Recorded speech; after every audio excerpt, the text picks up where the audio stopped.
ان خواتین کو یہی وجہ کہ ان کو ایکوپ کریں، ایک تو یہ حالات سے نبٹنے کے لیے۔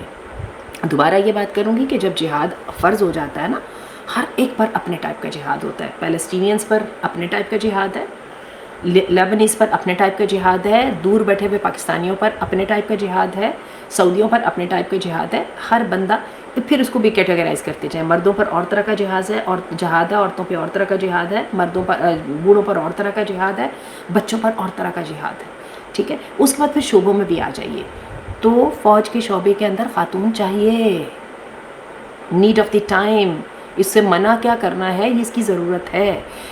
پولیس کے اندر خاتون چاہیے۔ باقی آ جائیے، اللہ تعالیٰ خاتون مرد اور عورتوں کی انٹریکشن جو ہے نا، اس کو نہ صرف نیسیسری اسینشیل کو ایکنالج کرتے ہیں، بلکہ اس کو فیسیلیٹیٹ کرتے ہیں by introducing a protocol that is called حجاب۔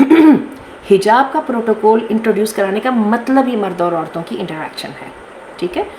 تو وہ جو ہماری میسوجنسٹک سوچ ہے نا کہ عورتیں کسی کام کی نہیں ہیں، وہ والی سوچ کو ذرا ایک طرف کر دیا جائے، کیونکہ انہیں جن کو زبان سے کسی کام کا نہ سمجھا جاتا ہے لیکن پریکٹیکلی ان سے سب کام کروائے جاتے ہیں، یہ سوچ جو ہے نا اس نے لوگوں کو بہت خراب کیا ہے۔ اور یہ نا کیا کہتے ہیں کہ وہ بغیر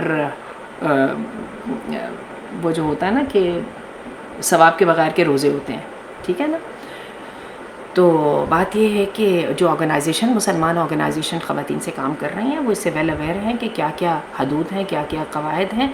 اور میں یہ سمجھتی ہوں کہ جس خاتون کے پاس علم ہے، جس کے پاس وزڈم ہے، جس کے پاس صلاحیت ہے، جس کے پاس مور ڈسپلن ہے، جو کنٹریبیوٹ کر سکتی ہے، اس کے اوپر صدقہ بھی ہے اور اس کے اوپر آبلیگیشن بھی ہے۔ اس کو کیسے کرنا ہے، اللہ تعالیٰ نے حدود بتا دی ہیں، اور ان حدود کے مطابق ان کو کرنا ہے، کیونکہ اس علم کا، اس نالج کا، اسکل کا، ان ہر چیز کا اللہ کو جواب دینا ہے، اور امت کو اس وقت ضرورت ہے۔ تو میں یہ سمجھتی ہوں کہ یہ ایک بہت ہی ون سائیڈڈ اور بہت ہی بودا سا جو ہے یہ ایک سوچ ہے، مجھے اس کی سمجھ نہیں ہے۔